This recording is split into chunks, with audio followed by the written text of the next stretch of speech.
This is the third of our Getting Started webinar series on transition planning. And today we're talking about my favorite topic, strategic ambition.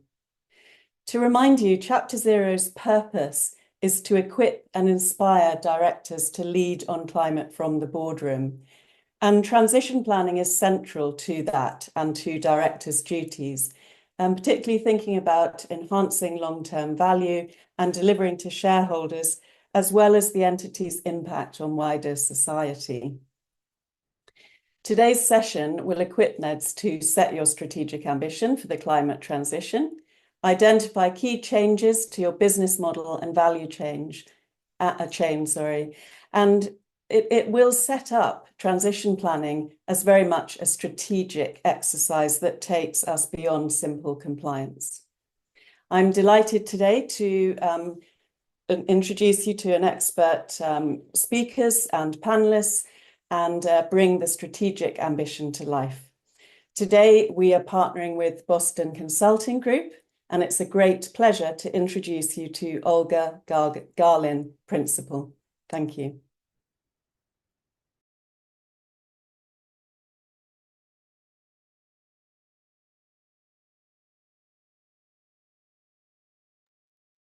Thank you very much, Vicky. So just to move on to the slides. Good morning, everybody. As Vicky mentions, this is the third in the series of Chapter Zero webinars that have been taking place throughout the year on transition planning. And this one will focus on what does it mean to set your strategic ambition. So from the BCG team, we have three members here today, and I'll let Michel start with introducing himself, and then we'll move on to the rest of the introductions.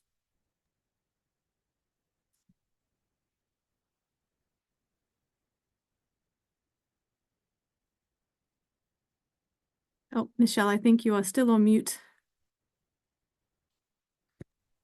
Is it better now? Yes. Good morning, everyone. Very pleased to be with you. So I'm Michel Fredo. After 38 years of Boston Consulting Group advising companies on their strategic transformation in climate and sustainability in the last 5 to 6 years. Now I'm a senior advisor. Very pleased to be with you.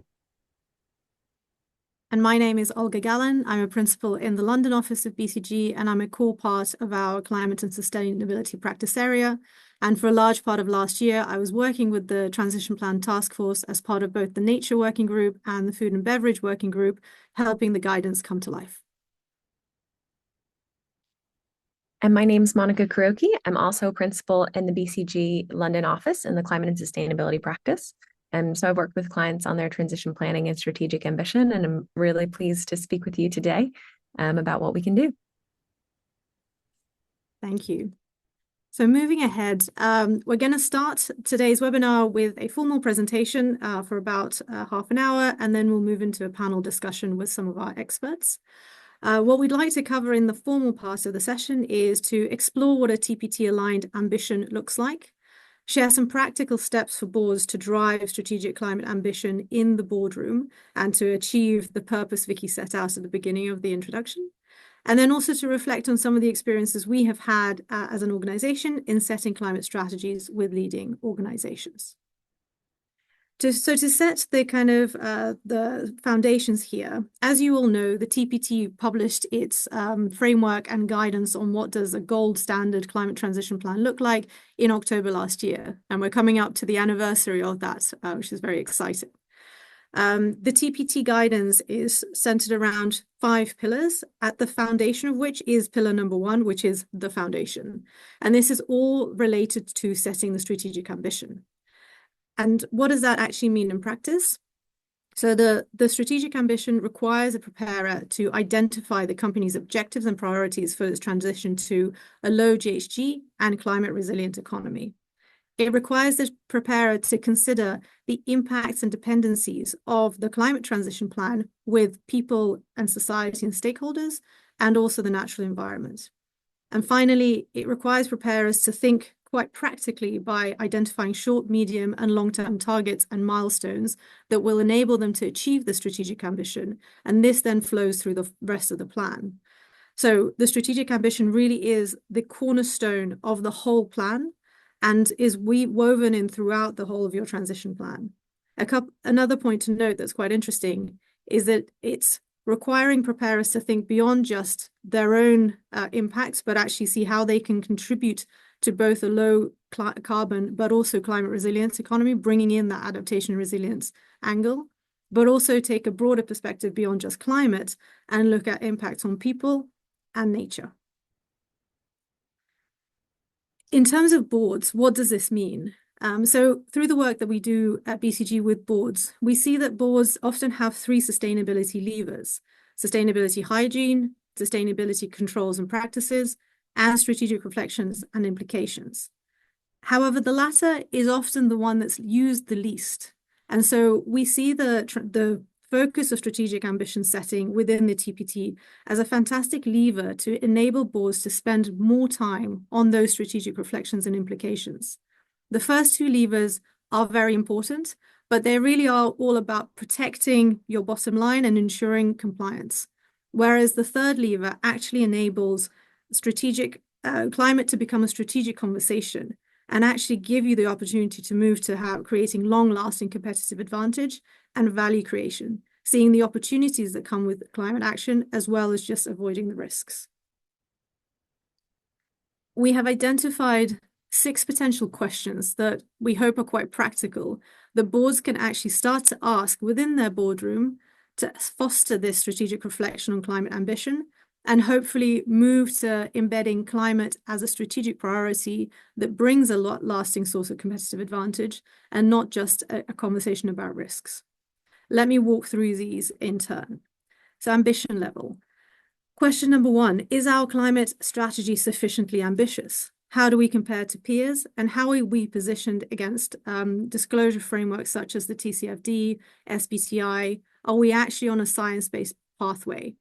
And this is it can be seen from 2 angles. Both, it's important to set a very ambitious target, but it's also important to make sure that that target is actually grounded in proper work that allows you to achieve it. We are seeing at the moment some companies that have set targets potentially just not really focused on any science or a real pathway, having to backtrack because they actually just don't know how to achieve it. And this goes to the second point of business case.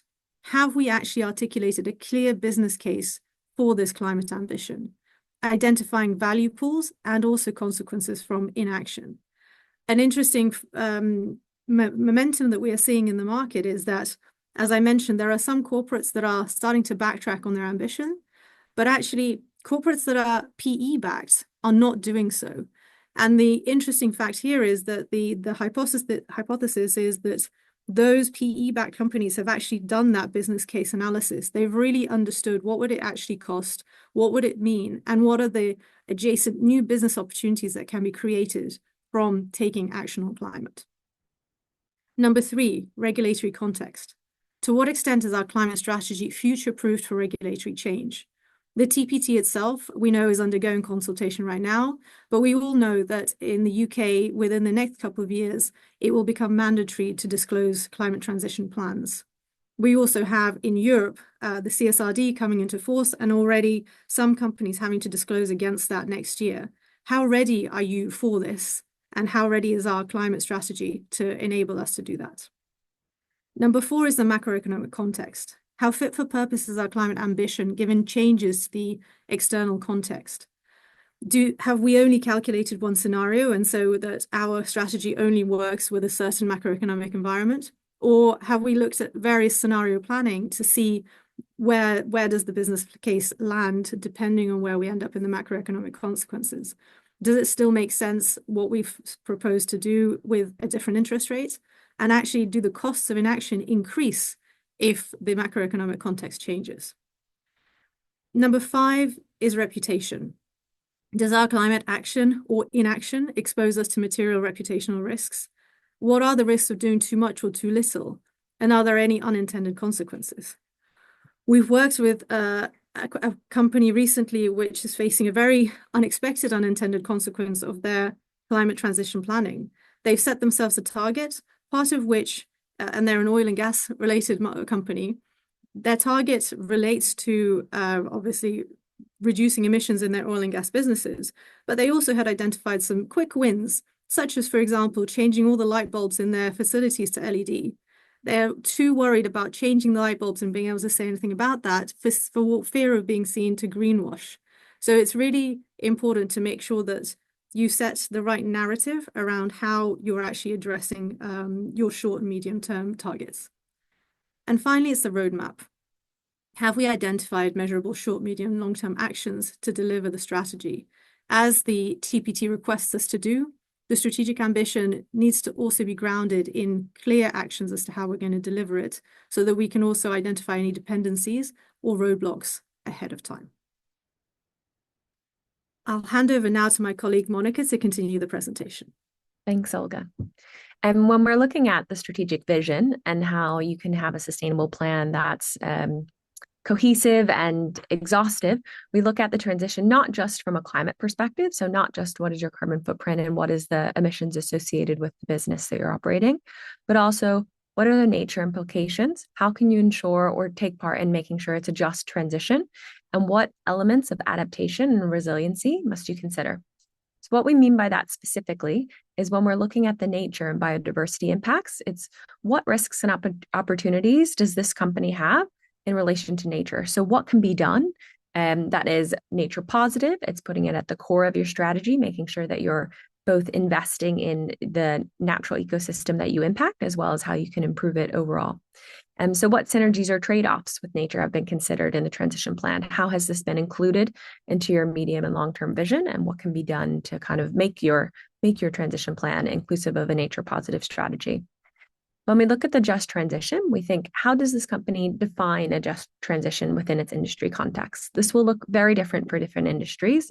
If you're consumer goods, or maybe you are working within the technology fields, you have very different value chains. And it's really important to consider your full end-to-end supply chains, looking both upstream and downstream, to see if there are human rights regulations or areas within the upstream where workers' well-being needs to be considered more. So how can you put just transition at the heart of your transition plan to make sure that it's a cohesive strategy, but also looking to have an even distribution of impact and kind of make things, manage the strategic risk as much as possible related to a just transition. And then lastly, we recommend looking at adaptation and resiliency. So this is something within some of my client work I'm very familiar with. So how has climate change adaptation been considered? So when we look at sustainability, there's both trying to reduce your impact from an environmental perspective, but also there's adapting and preparing to be more resilient to the climate change and the extreme weather events that are already underway. So how has this been considered in your long-term and medium-term and sometimes in your short-term? So when we look, for example, at technology or telecommunications assets, we're looking to see where they're placed. We're looking to make sure that their networks are being built in a resilient way to withstand the increase in 100-year adverse events, or looking at increase in of floods and natural disasters, and how that infrastructure can survive and make sure that the design has been adapted to withstand those changes in the climate. So how are you managing the strategic risk related to climate change? Are you reviewing your inventory? Are you looking at lead times? Are you looking to make sure that you have diversification across your supply chain so that if there is, for example, a natural disaster in one region, you can continue to source those necessary materials from different suppliers? We then go into the entity's contribution to an economy-wide transition. So this is noted in the TPT, and we look at kind of this trifold of elements that add into taking a strategic and well-rounded approach. So you're decarbonizing the entity itself. You're responding to the entity's climate-related risks and opportunities, which we've already discussed a bit, but then contributing to an economy-wide transition. So what do we mean by that? Well, how can you be a part of a sustained shift towards a decarbonized and a climate-resilient economy? So what role can you play, and how do NEDs engage in this space? So why is it important? So many net zero targets are unachievable without partnerships and contributions across the many actors that span their value chain. So both upstream again and downstream. So this is a lot of collaboration and partnership that needs to happen. And there are some clear examples that we've seen with working with clients So what can you do? You can drive a clear demand signal. You can partner with your suppliers to make sure that there is sufficient market influence, there is high enough demand for the new products that are contributing and supporting the transition to net zero. So you can be looking at alternative materials, creating the demand for that. You can be forming coalitions to stimulate new growth in the market. So for example, when we looked at aviation, there's the forming of the SAF coalition, and that happened earlier this year. You can also be supporting the green grids.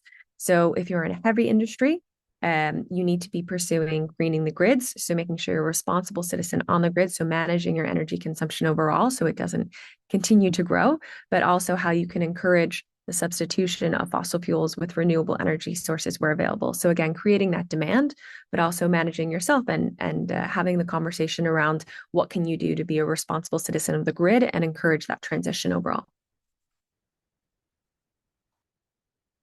And then we wanted to share a few of our lessons learned, and I know Olga will layer in on top if there's anything I miss. But we wanted to give kind of 4 clear steps. So building your robust view as a starting point. So really understanding where your company is performing today, what that looks like, a baseline and projected future emissions, inclusive of scopes 1, 2, and 3. Looking, as Olga mentioned earlier, at the various scenarios. So when we reference the economy-wide transition, what your assumptions are, what your need to believes are, and what has to happen to support your transition, and what role you play for others in supporting their transition.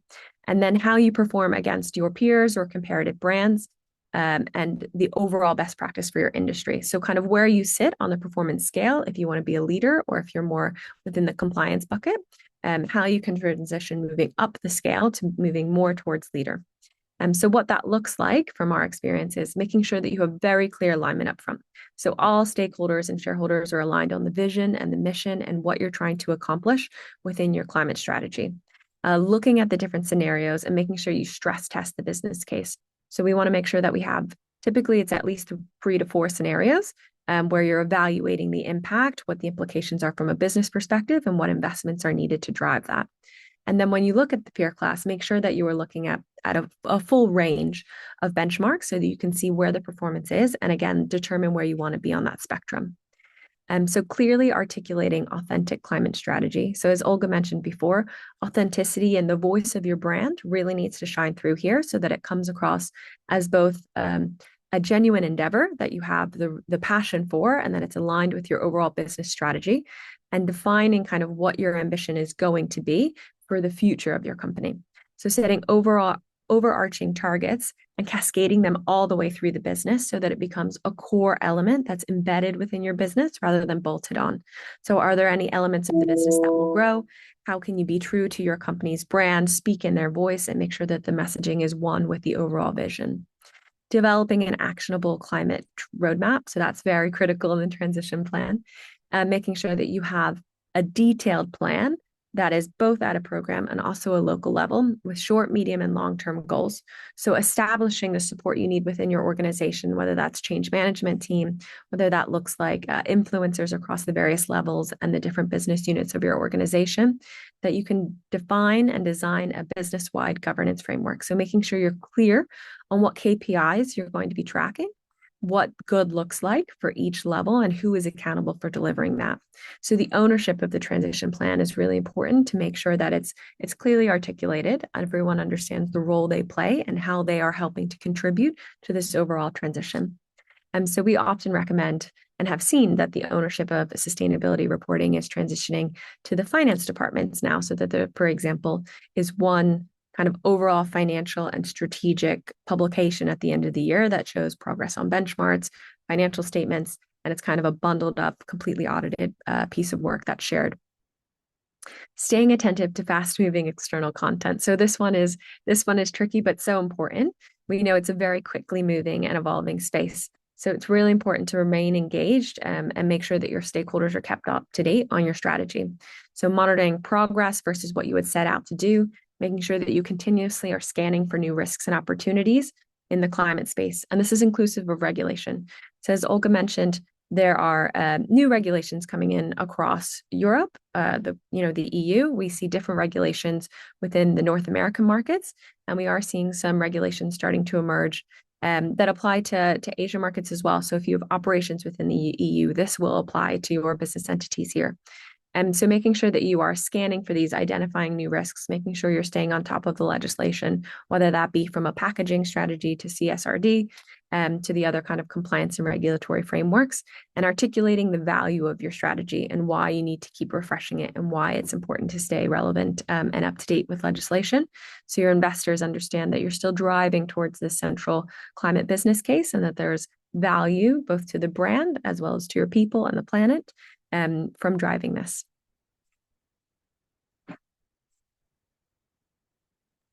Thank you, Monica. And I think just one piece to add, building a little bit on what Monica was saying at the end there, this is an iterative process. So I know we're showing this as a sort of a step-by-step approach, but very much your climate strategy once set and strategic ambition once defined do need to remain as live conversations and be reviewed on a regular basis. The one thing we will say, though, is that steps 1 and 2 should go in that sequence, because we often see companies jumping straight to number 2 to set a target, set an ambition, without having really identified their true starting point and then really define those short, medium, long-term steps that can get them to determining and actually achieving their strategy. So it's very important to do some of that legwork first before being able to set a reasonable ambition that you then don't need to backtrack on later.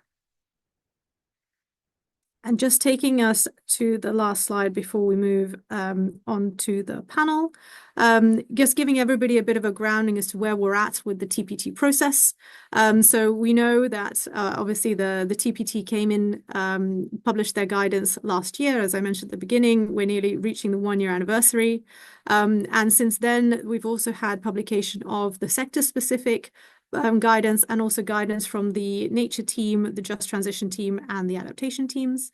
There's an ongoing consultation right now with the FCA as to how does transition planning actually get enforced within the UK. We know that mandatory disclosures are coming, and it is expected that the recommendation will be to use a TPT-aligned plan to sort of be deemed to be meeting the good standard. Nevertheless, we've seen a lot of companies starting to publish climate transition plans already ahead of that mandatory requirement, and the list grows ever stronger every day. That takes us to the end of the formal part of the presentation. So I'll hand over to Michelle now to start our panel discussion. Thank you, Olga. So let's start. We've got about half an hour of discussion with the panelists, and then we'll open up to questions. So don't hesitate to fill in the Q&A, and so that we can address your questions. So let me start by introducing the panelists. Let me start with Ruth Kearney, who's the chair of Babcock, but she's also the Chapter 0 supporting chair with lots of experience on climate transition. Kirsty, who is the McIntyre, who is the CSO of Pepco, and then James Close, head of climate change at NatWest. So as you see, we have a lot of cumulated experience to discuss together the issues and the opportunities of defining a climate journey for the company, covering the why, the what, and the how. But also covering the threat and opportunities, the risk, but there are also many opportunities, and probably also discuss the barriers that our panelists have encountered to share with you their learning. So let me start with the first question, which is first, setting the scene. So where are you with your companies in this climate journey? And how can you describe, from setting the target, developing the plan, implementing the plan, what do you see, how do you see your company evolving? So let me start maybe with Ruth, and then we'll move to James and Kirsty. Sure. So thanks, Michelle. And in fact, I'll talk a bit about from the Babcock perspective, but also I'm on the board of BT. So 2 very different companies, very different sectors. Interestingly, so similarly, They have both set targets. They've both had their targets validated by SBTi. They are both currently preparing to publish TPT aligned, to sort of properly TPT aligned transition plans. But with those similarities, there are a huge number of differences. So BT set its first carbon reduction targets in 1992. It had science-based targets in 2007 or 8, I think. It had SBTi approved targets, validated targets in 2017. It has had a carbon reduction plan in place for quite a while, and what it's doing now is building that out to be a sort of fully fledged TPT aligned transition plan. Babcock, on the other hand, I think probably didn't have net zero on its agenda much at all 5 years ago. We had a proposal 5 years ago to the board to set and make a commitment to decarbonisation, which we rejected because we said we don't know enough about what this really means and how to do it. So we sent it back for more work and then approved targets in 3 years ago and had them SBTi validated last year. We've done a big piece of work on some Pathfinder sites to work out for our own emissions what that's really going to mean, and we're working through and fleshing out what all of this is going to mean to us. And I think if I think about some experiences along the way, so I certainly haven't come across any real issues with commitment. So board members, senior executives, very much recognizing this is what we need to do. Fantastic response from the organization, the people in the organization. This is very motivating for them. But I think the reality is this is hugely challenging. So, in terms of a plan, you're looking at a very long term compared with the normal planning cycle for a business. You're looking at a great deal of uncertainty. I think there are a huge number of known unknowns and probably a lot of unknown unknowns out there somewhere. And so much interdependency. And so compared with a normal business plan where you say, we're planning to do this, this, and this, you're having to operate in a totally different mindset and manage the whole spectrum between the things we must get on with and the things where we must engage and really work looking at how others will respond. So my experience is it's a little bit like a roller coaster. So you keep thinking we've made really good progress, we've got our heads around this bit, and then you find something else which is much more challenging and complicated than you'd anticipated. So I think just recognizing that, I think that because of the uncertainty, I think that will continue to be the pattern. But you have to just keep the mindset of you get started and you keep going and keep pushing ahead. Thank you, Ruth. And of course, the change management component to this plan is huge. And as you said, you better start early because the journey is quite long. Let me turn now maybe to James. As a bank, I suppose that I know that you have your own climate journey, but also as a finance component, an important one, you also have influence on your customers. So can you describe a bit the journey at NatWest on climate? Yeah, thank you. And great to be with you all. And my apologies, I will have to drop off after this panel session, so I'll miss the Q&A. But please feed through any bilaterally and I'll try and answer them. We put climate at the heart of our strategy nearly 4 years ago, and that really framed a lot of what we've done. And in fact, when we did that, it was before even transition plans were a concept. So we've been very happy to pick up the transition planning task force guidance and be part of supporting that in various roles, including myself as chairing the bank working group for the guidance. So we've published 2 transition plans, and we're starting to prepare our third. And I think the key thing is to set your ambition at the beginning. So we set an ambition to halve the climate impact of our financing. So our own emissions, we've also committed to halve, but the real impact in a ratio of about 20-1 is through our financed emissions. And in order to get that ball rolling, we also committed to the Science Based Targets Initiative and had our sector-based targets validated by the SBTi. And what we've really sought to do is integrate our climate plan into our business plan. And that was something that was very much on the board's agenda. They were very keen for us to do that and demonstrated that we've done it, in part stimulated by working with our advisor, Lord Nick Stern, who was very forthright about the opportunities that come from the climate transition.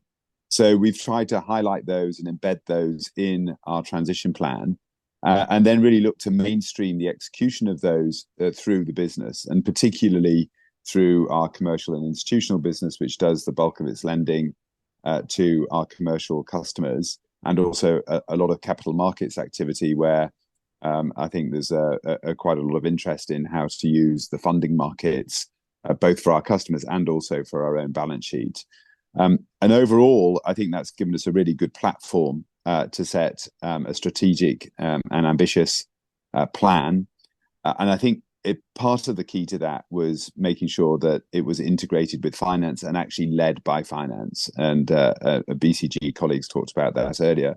And we're really, really pleased that our CFO is a big advocate of our transition plan and sits on the transition planning task force. So it's been a journey, still lots more to do, much more to integrate into the work that we're doing, but we're making some good progress. And I think the transition plan is a great platform for changing the way in which the organization thinks about climate and how it can respond to it. Thank you, James. And clearly, I can imagine that having the finance group involved and leading on the climate transformation makes it a very strong power within the company to keep on moving. Maybe turning to Kirsty, you have huge experience. So you're the CSO of Pepco, but you have also a lot of different industries where you were. So maybe having your perspective about how you conducted the change and convinced boards to move on and companies to move on. What's your experience here? Yeah, thank you very much, and good morning to everybody. So yeah, I think one of the things that colleagues of mine who are CSOs at other organisations as well is sometimes we call our jobs it's the change management job without the remit to do so. Working in sort of leading the sustainability programs or the ESG programs within an organisation. And as you said, Michelle, I've worked for some very large companies, some FTSE 50 corporates, and like Ruth, they were very mature, having issued targets and goals and aspirations back in the 90s. I'm now with an organisation where we're pretty new. We are a discount retailer, so that comes with a big focus on margin. But we are still quite a large organisation with 5,000 stores across 21 markets in Europe. But what that really means is that we are at the beginning of our sustainability journey. We are captured underneath the CSRD regulation for the EU because we're listed in the EU. And we also have a desire to be a good corporate citizen. There's both things within there, and both the exec and the board want to do this. It does not make the decision making particularly easy or straightforward. So earlier this year, the board agreed to a net zero strategy that I put forward. And then this week, I have put forward our goals for our new 2030 strategy. And then also the beginnings of the investment plan around the transition plan to 2050. I think it's fair to say there was a great deal of concern about cost. And I think this is where these come from, particularly when you're in a new or basically immature business with regard to sustainability or ESG. There are so many unknown unknowns, and there is such a focus on the short term as a newer business. You don't yet have that longevity of decades or even a century of business behind you where you think, okay, we can keep going. We'll be able to weather the storm, because we genuinely don't know. if we will still manage to be here in 5, 10, 15 years' time, let alone all the way to 2050. So there is quite a challenge with regard to that change management and the mindset that I am asking both the exec and the board to come along with us on with regard to net zero and transition plans.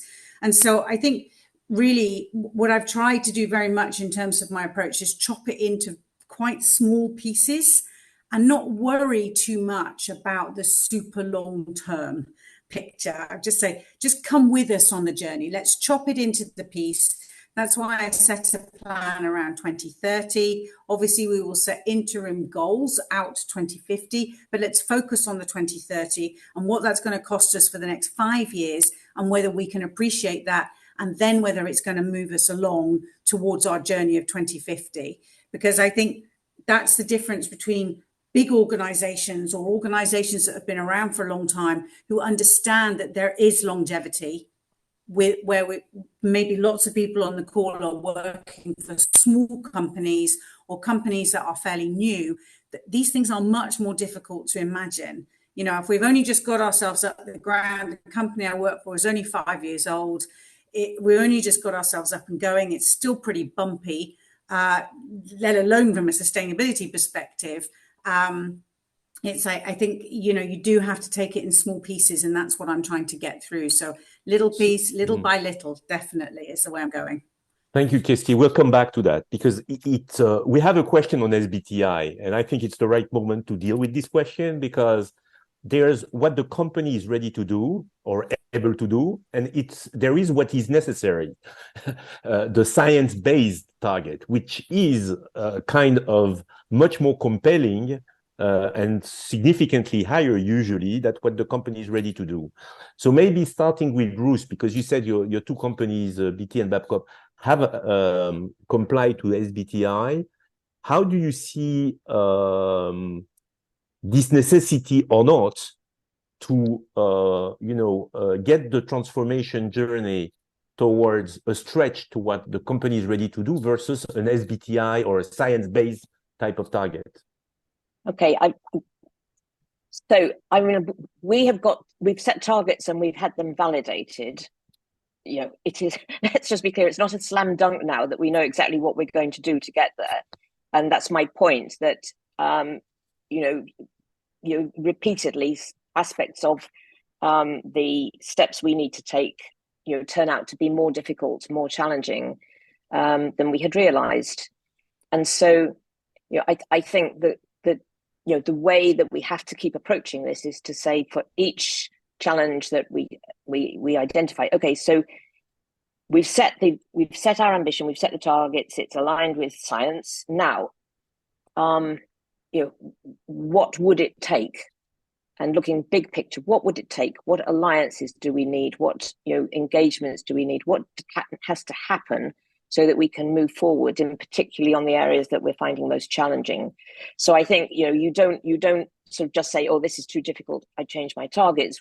You keep pushing for innovative ways to move forwards in a sensible way for the business to reach the targets that we've set. Very clear. Maybe Kirsty, you want to contribute? Yeah, so it is because of the as has been said in the chat, because of the organizational issues at SBTi, I am not pushing for us to validate our targets immediately. And for me, it's more important that and that's what I mean by taking the steps slowly. I want to get there. We know we want to get there, but at the moment, it's a little bit too much for us to digest. And with what my board is reading about SBTi, and because this is quite a new topic to them, they have these slight concerns or questions about SBTi. So what I'm saying at the moment is okay, let's set the targets and then let's work out. And then if we need to adjust the targets, we will adjust the targets. But for me, that was like a SBTi plus targets plus a strategy was a bit of a rich meal to digest all in one go. Very clear. So I decided, okay, we'll take it piece by piece, particularly because of the noise around SBTi. I will also say that one of my previous companies, which is a very big company, lost their SBTI verification, but are still going. Okay, so these things can happen, and I think that is quite often. I feel like where NEDs and boards need to become more comfortable is this is not financial accounting.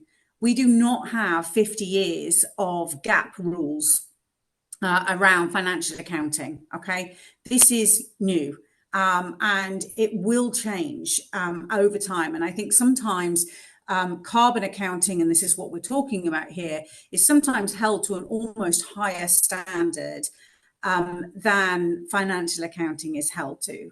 And I think sometimes we have to be a little bit careful about both the quality of the data, the calculation methodologies, the targets that we're setting, and be comfortable with a little bit of uncertainty, as Ruth has said in there. It's okay to be uncertain about these things.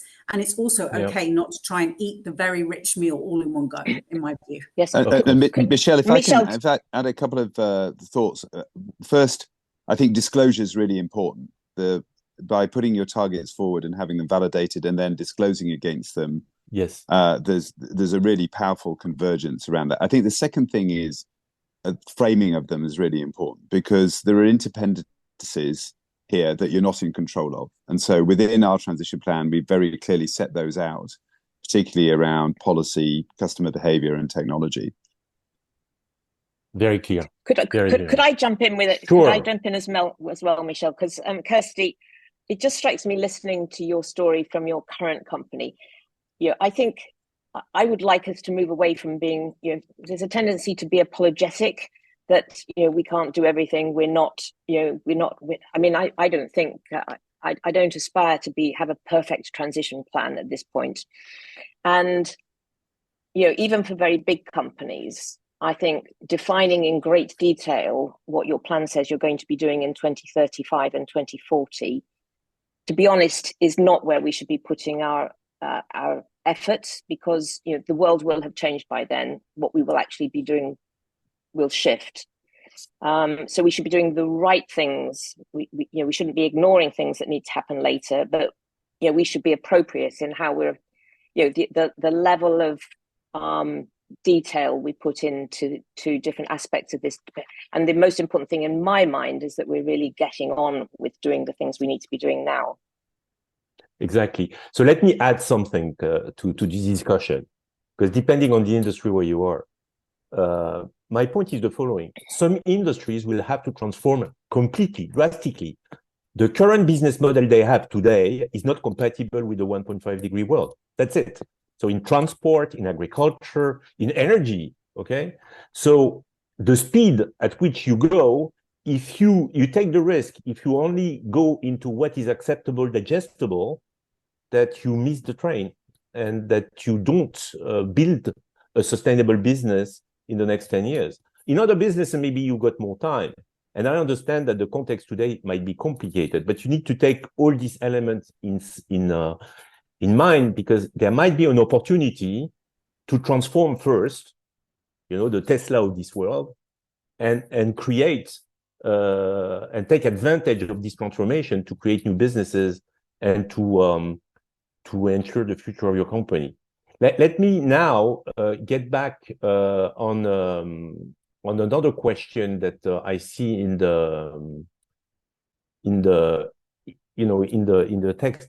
What's the feedback from the investors? Because James, you mentioned it, but what's the feedback of the investors? Do you feel the investors are following the boards or are trying to push more to get a kind of acceleration? Do they accelerate, or do they slow down? Yeah, I think it's like everything, complicated and nuanced.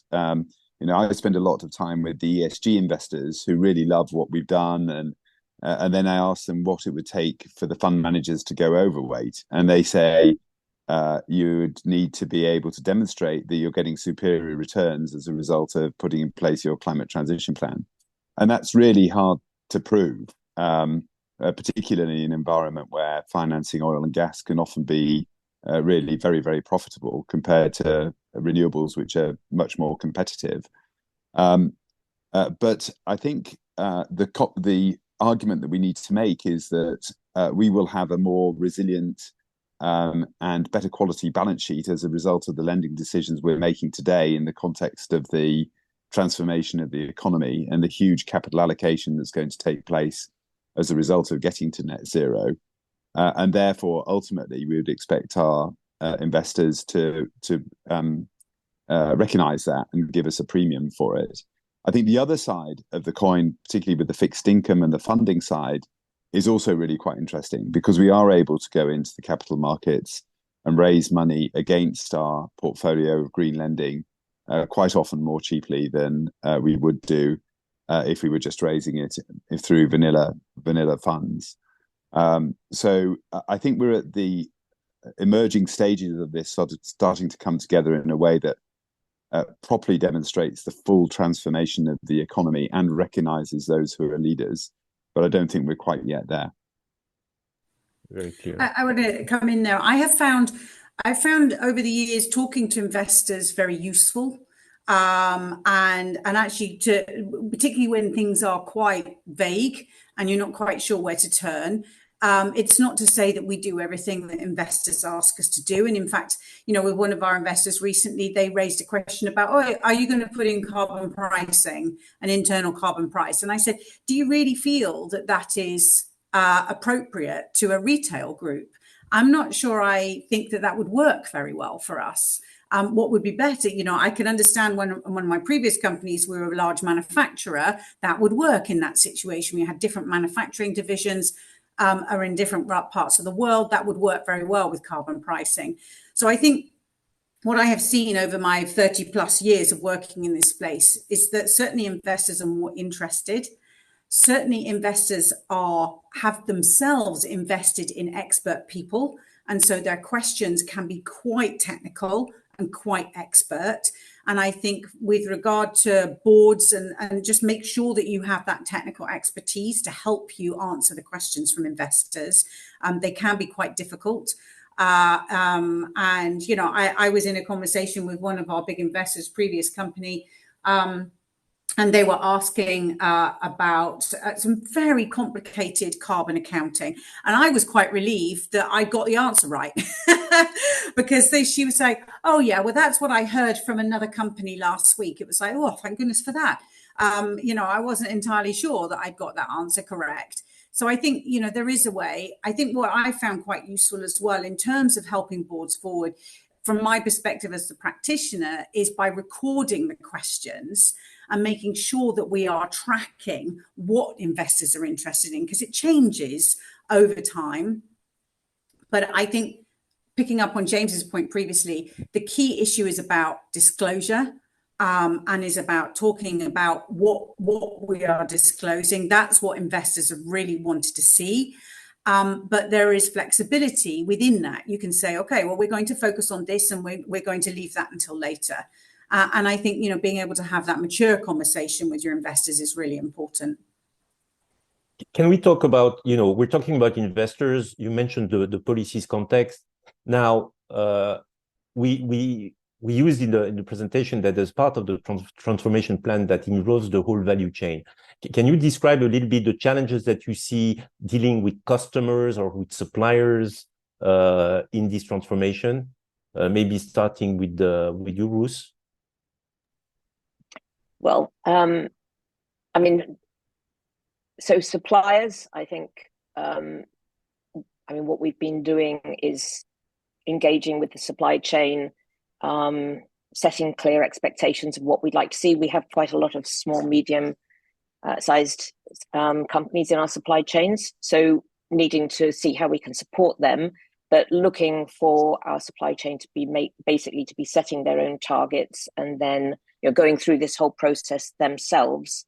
But as I say, but supporting them in doing that. Customers, I just think, different sectors, it comes back to your point about, what all of this means for different sectors. The customer base is very, very different.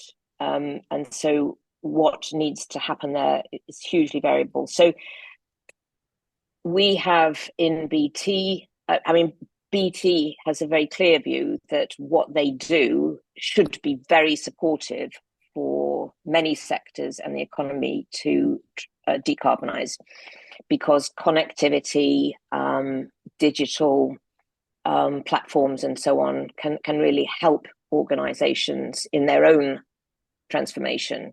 And so we actually have a real opportunity working with our business customers who, there's a real pull there. They want offers and, solutions from us to help them in their journey. I think, like you, Kirsty, with your discounted retailer, the consumer base is where you have consumer customers. It's a very, very different situation. And then, in defense, your customer is typically a government. And those customers are often putting part of their tender process. They're now saying, we want to see, what are your plans? You have to demonstrate your progress. So that's part of the process. But on the other hand, what is our role in finding innovative ways to help the customer in eventually decarbonizing the whole sector, which is being sort of looked at a cross-sector level. And where, we're doing things like looking at electric vehicles for military transport, or, what role can staff play in military applications, some military applications. So, but, it's a very, very different approach, I think, depending on the sector. Yes, very clear. Thank you. I'll come back to this question with Kirsty, but to take advantage of James before he leaves, can you share with us your best tips, on how to be successful in this journey? Practical tips that you've encountered, and maybe what you're most proud of. Yeah, well, I think the thing that was most helpful for us was leadership from the top and executive buy-in, and also board support, and all that, I think, created the conditions for us to put together some great work on producing a transition plan. I think also the awareness building, both at the board level, at the executive level, and at the implementation level, has been really important. And we've done that in lots of different ways. And then I think the third thing is framing this in the context of two things: integrating into the business plan, but also in terms of making the business better and more resilient through pursuing opportunities. And I think the thing I'm most proud of is that this has been an extraordinary collective effort across the organization. Probably over 250 people being involved in preparing these transition plans, and then many, many more using them and using the information that comes from them. Thank you, James. So maybe we've got some questions that I would like to go through, but maybe Kirsty, I'm sure that on the value chain you have a lot of examples and stories. So maybe you share one or two with us, and then we'll move to questions. Yeah, thanks, Michelle. So maybe, as Ruth said, discount retail is quite complicated from a consumer perspective. I really think the majority of people walking into our stores do not have a remote part of sustainability first in their head. But what we do find is with certain products, so we sell a lot of baby clothes, it might not be climate related, but it is related to the provenance of the cotton that is in those baby clothes, whether it's better cotton, organic cotton. And so I think different products with different consumers at different points in their buying journey or their life, it does become important. And it's how you connect that through back to your value chain. I would say that, my most positive example of customer connection came with my time at HP, Hewlett Packard's big IT hardware manufacturer. Within that, we were able to show that there was indeed a huge uplift in terms of sales with regard to our sustainability work, because particularly on the B2B side. So quite difficult to show that somebody walking into PC World is actually going to care that much about the sustainability or the climate credentials of the printer that they're buying. They're probably looking at cost, and they're probably looking at the utility, whether they're buying it for home or small office. However, when you start looking at a very large organization, let's say the organizations that Ruth works for or works with, then they are very interested. And IT, of course, is a big part of their actual carbon footprint. And so then you start having a very different conversation. And at HB, we were able to then connect that sales value to, and we did this was done years ago, before there were transition plans or having to explain risks and opportunities and all these other things that we have to do through taxonomy. We did these basically because I was having to fight every year to keep my head count and keep my budget. And so I was saying, well, I'm going to have to demonstrate the value that we have to the business. And what we were able to do is show that sustainability, the percentage of the bid that was aligned with sustainability, and then connect it through to the sales value. And I think HP this year said that they had over $3.5 billion of new revenue associated with sustainability. Of course, that's not all to do with climate. Some of that is to do with human rights. Some of it is to do with water. Some of it is to do with, there's other things involved in there. But yeah, so I think, it really depends on the business that you're in. Yes, thank you for that. So I'm looking at the questions that we have in the chat. So there's questions related to the COP. We'll get to that. But there's a lot of question on the private equity. How far they go? Are they very active? Do we have examples of good returns, etc. So do you have experience with private equity? I can give, because on my personal experience with private equity, I see that a lot of private equity see both the threat and the opportunities. So the threat, they're working on their portfolio. Some of them pushing for SBTI, so meaning science-based and quite stretched targets, but most of them being quite practical. Where they're most active is taking the opportunities linked to the climate change and the transformation and all the innovation. So very active on sustainable energy, developing renewables and sustainable fuel. Very active on helping new technologies on hydrogen, on batteries, etc. There's a whole pool of new technologies that are going to be required. That requires a lot of investment, where private equity and venture capital is quite active today and quite useful. But on the helping the transformation, I see now a certain number of funds that develop what I would call brown to green.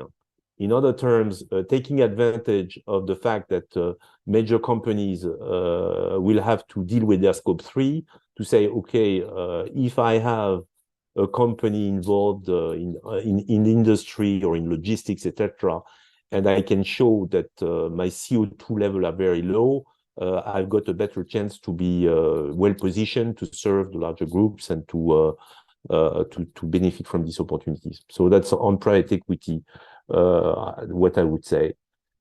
Maybe on COP. So the question is the following. If we consider the annual COP conferences is the increasing level of CO2 being seen year after year on the climate change impact that arise from this, are the corporate plans being put in place ambitious enough? We'll be interested in the panel's view and what would be their message to the COP29, if any. Do you want to go, Kirsty? Well, to be honest with you, not really.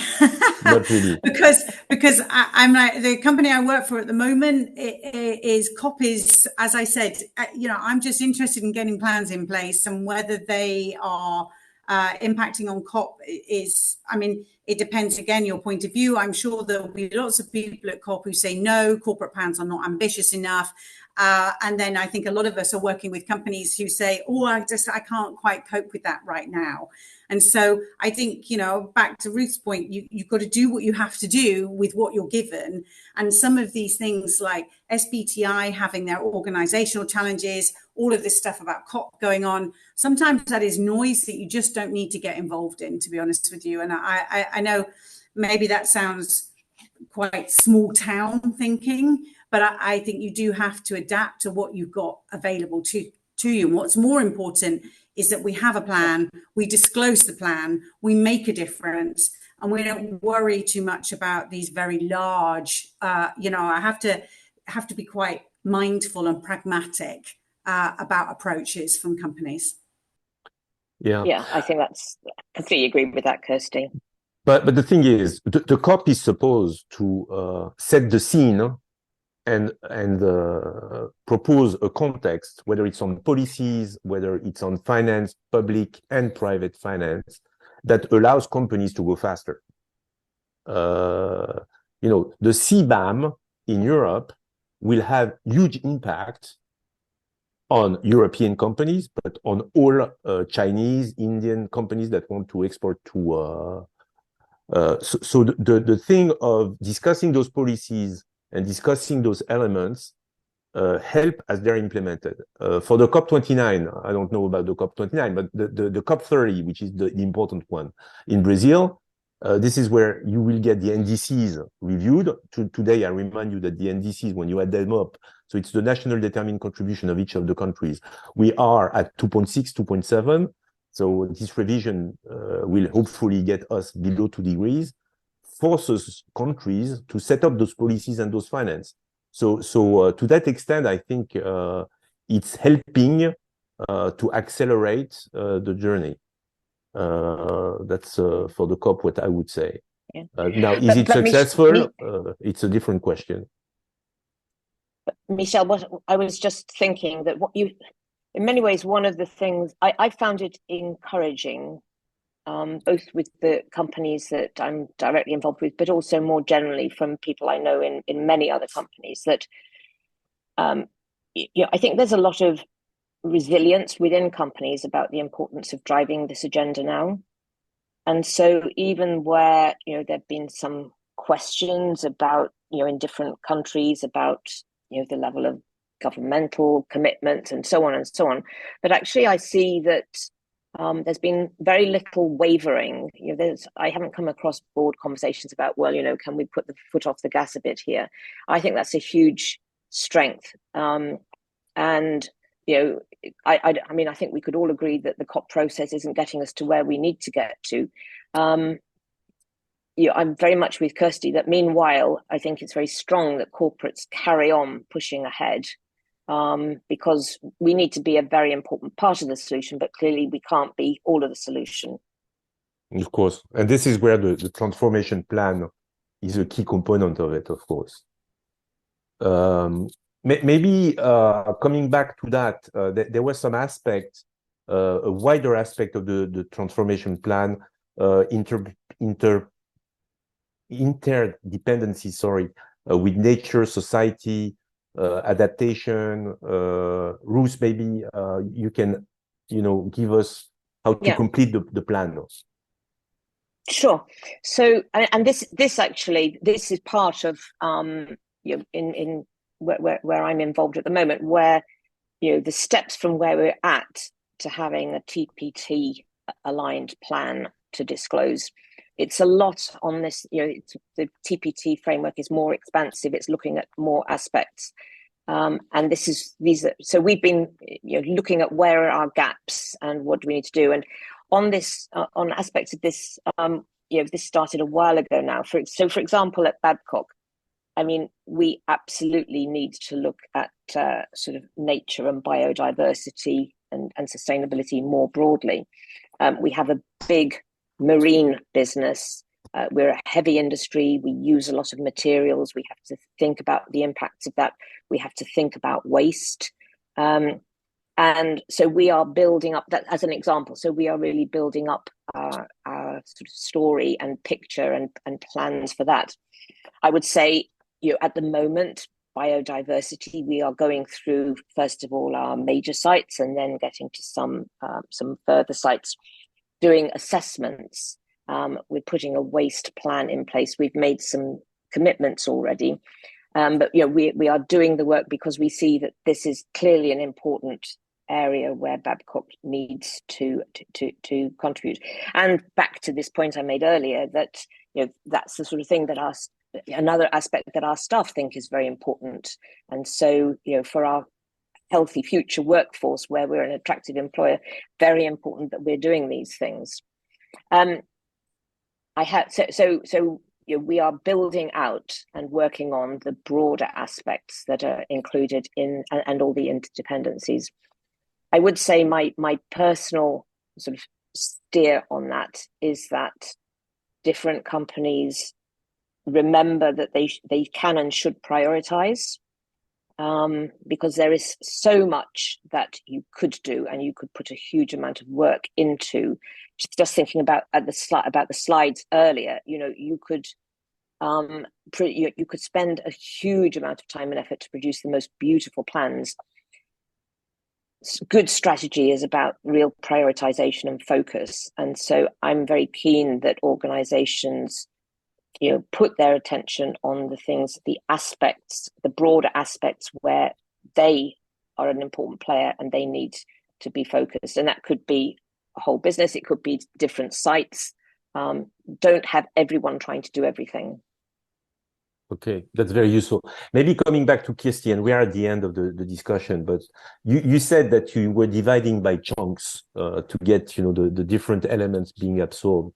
So in this journey, what would you say are the critical elements? As Ruth was saying, you need to prioritize.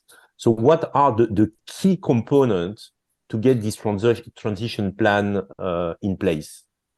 So I was thinking as Ruth was talking, the double materiality assessment as laid out by EFRAG in the Corporate Sustainable Reporting Directive that's come from the EU, I think is a very useful process to help that prioritization, because you're doing stakeholder engagement through that double materiality assessment. And I think that's key.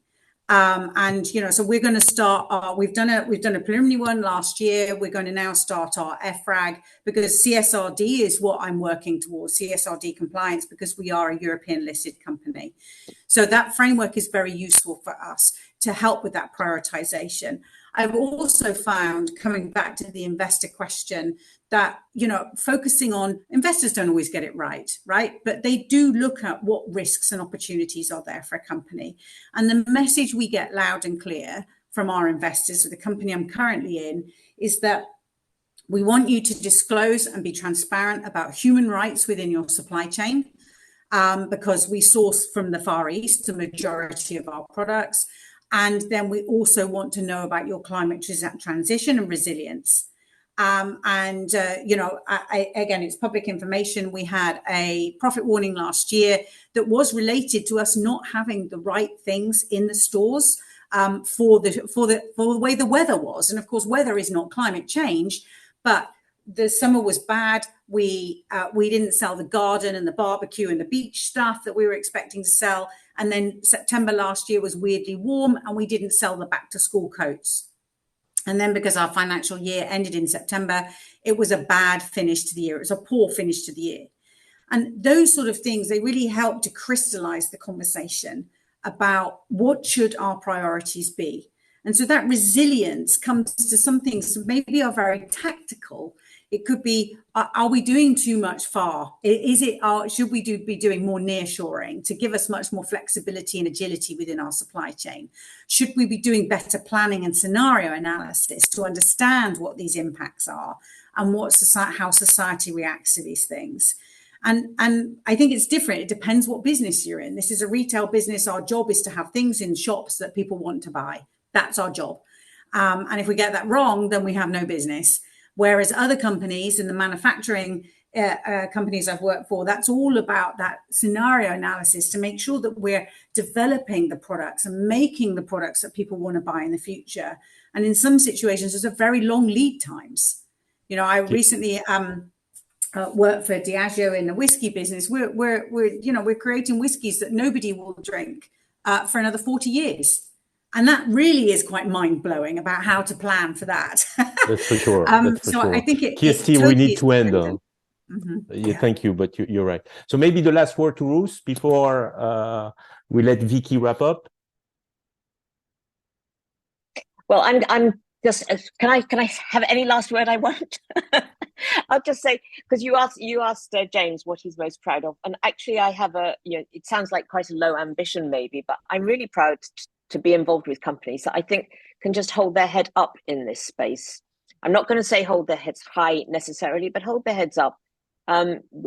really on the case, getting on with this, and with this real focus on it being real, on driving real change and making a difference. Thank you so much. Vicky, the floor is yours. Thank you. There we are. What a fascinating conversation. Thank you so much. Absolutely fascinating. And just a little summary from me. Just, we're all working hard, aren't we? And in a very fast-moving external context. And purpose, we've been talking about for 20 years. But I think what I've heard today is just how purpose can become more than, skin deep. Because transition planning really is about business model thinking and strategy. And so for me, something Ruth said really stood out, which is that good strategy is about focus. And I think the pragmatism that we've heard about today, the pragmatism is, I think, the encouragement from Chapter Zero to say, have a go, it's not perfect. Let's just jump into this transition planning and this climate transition that we all live and work in, and do our best to get it right. So that does conclude the last webinar of our transition planning series. We have recorded all three, and they're available on the Chapter Zero Knowledge Hub for you. We will be continuing the series with Going Deeper masterclasses, smaller groups, to which you're welcome. And the next one will be in partnership with Oliver Wyman early next year. What we would love to do is to welcome any of you who are not currently Chapter Zero members to our membership. Today we have over 3,000 members. They are made up of both non-executive directors, and we have an associates program for senior business leaders, many of whom are transitioning NEDs. It's free of charge, and you can just register. Here is the link on the slide on our website, and we welcome you into our webinars, our live events, to access our Knowledge Hub, and also to receive our strategic briefings that we develop with our partners. So we warmly welcome you to join us. We are a community that works together, and I think what you'll find in joining and being part of Chapter Zero is that you'll have access to a fascinating group of business leaders and directors who are all working this out together. So with no further ado, I will close the webinar and thank all of our amazing panelists, our speakers, and Boston Consulting Group for a fascinating discussion this morning. And when you leave, we would very much appreciate your feedback in a short survey that we will send you. And that is really just to continue to make these better and more useful for you. So please do help us by filling that in. Thank you very much. And I hope you enjoy the rest of the rainy day in London. Goodbye.